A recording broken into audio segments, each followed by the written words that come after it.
Dalam konteks pembangunan Ibu Kota Nusantara, Bappenas telah menetapkan Ibu Kota Nusantara dibangun hanya menggunakan 20% kawasan lahan yang ada. Pembangunan Ibu Kota Negara Nusantara menjadi momentum Indonesia untuk memulai inisiatif pembangunan infrastruktur berkelanjutan, termasuk komitmen soal penurunan emisi karbon. Sikap untuk lebih menekankan pembangunan yang berkelanjutan cukup terang benderang selalu dikemukakan Presiden Joko Widodo. Salah satunya adalah Ibu Kota Nusantara dijadikan kota pintar, kota hutan, dan kota spons. Dalam artian, Ibu Kota Nusantara mampu menyerap air hujan ke dalam tanah guna mencegah banjir. Konsep kota spons sendiri juga telah tertuang ke dalam Undang-Undang Nomor 3 Tahun 2022 tentang Ibu Kota Negara. Konsep spons ditunjukkan untuk mengembalikan siklus alami air akibat pembangunan Ibu Kota Nusantara ini, serta menjadi wadah bagi ketersediaan air di kawasan tersebut. Dalam konteks pembangunan Ibu Kota Nusantara, Bappenas telah menetapkan Ibu Kota Nusantara dibangun dan dikembangkan hanya menggunakan 20% kawasan lahan yang ada. Sisanya akan dipertahankan sebagai kawasan hijau berupa hutan dan juga bagian dari komitmen Indonesia dalam penanggulangan perubahan iklim. Selain itu, dalam pendekatan lingkungan, kota spons dan kota hutan memiliki sistem perairan sirkuler yang menggabungkan arsitektur, desain tata kota, infrastruktur, dan prinsip keberlanjutan.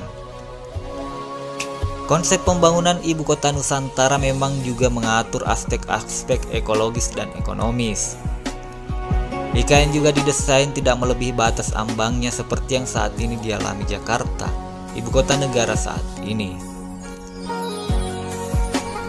Gambaran Ibu Kota Nusantara juga dikemukakan oleh Kementerian PUPR dan Perumahan Rakyat Basuki Hadimulyono.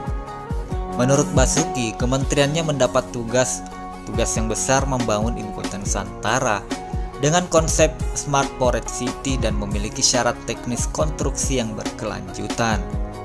Dia menjelaskan Ibu Kota Nusantara mengusung konsep konstruksi ramping dan pemanfaatan teknologi informasi yang mendukung zero waste, seperti Integrated Urban Water Management, keterpaduan utilitas air, dan pengelolaan tata air perkotaan terpadu berdasarkan siklus air perkotaan.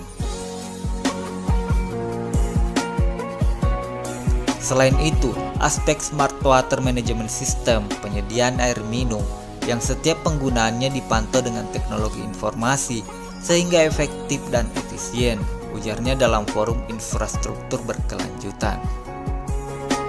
Basuki menambahkan, untuk menghadirkan kota berwawasan lingkungan hidup dan futuristik, maka perlu adanya kolaborasi komprehensif antara semua pihak seperti pemerintah, pelaku usaha, akademisi, termasuk media massa. Semua pihak, tuturnya, perlu bekerja keras dan bergandengan tangan untuk menyukseskan agenda besar ini, termasuk dalam mensosialisasikan penggunaan material konstruksi berbahan ramah lingkungan. Menurutnya, penurunan emisi karbon menjadi menu utama konsep pembangunan Indonesia di masa mendatang, termasuk pula pembangunan Ibu Kota Nusantara ini. Lantaran emisi tersebut menyebabkan terjadinya pemanasan global yang memicu perubahan iklim dan cuaca ekstrim. Hal itu tuturnya sudah mulai terbukti dan dirasakan bersama oleh semua pihak. Kenaikan temperatur 1 derajat Celcius menyebabkan peningkatan frekuensi dan intensitas cuaca dan bencana. Kemudian Presiden Joko Widodo juga menyampaikan target Indonesia mencapai net zero emission pada 2060. Adapun dalam Paris Agreement 2015, Indonesia juga berkomitmen mereduksi gas rumah kaca sebesar 26%. Dengan usaha sendiri atau 41% dengan sokongan internasional. Dalam konteks di sektor konstruksi lanjutnya, memainkan peran penting karena efek gas rumah kaca yang dihasilkan dari aktivitas konstruksi tercatat signifikan. Kementerian PUPR berkomitmen mengurangi emisi karbon dengan menerapkan konstruksi berkelanjutan dan infrastruktur hijau yang disinergikan. Dan infrastruktur hijau yang selalu disinergikan. Untuk mendukung hal itu, perlu didukung oleh rantai pasok sumber daya konstruksi dengan pengupayaan produk lokal yang ramah lingkungan. Pada kesempatan yang sama, Ketua Satgas Pelaksanaan Pembangunan Infrastruktur IKN Danis Hidayat Sumadilaga juga mengatakan, dalam pembangunan kota tersebut pihaknya memiliki strategi implementasi Smart City dan penurunan emisi karbon yang meliputi hutan kota yang menggunakan lanskap berstruktur hutan. Kemudian juga ada unsur sebagai kota spons yang menggabungkan infrastruktur, desain, tata kota yang berkelanjutan, serta kota cerdas yang memaksimalkan penggunaan teknologi informasi. Semua itu sudah kami siapkan KPI-nya dalam bentuk target demi target dengan 8 aspek, salah satunya rendah emisi karbon, ujarnya.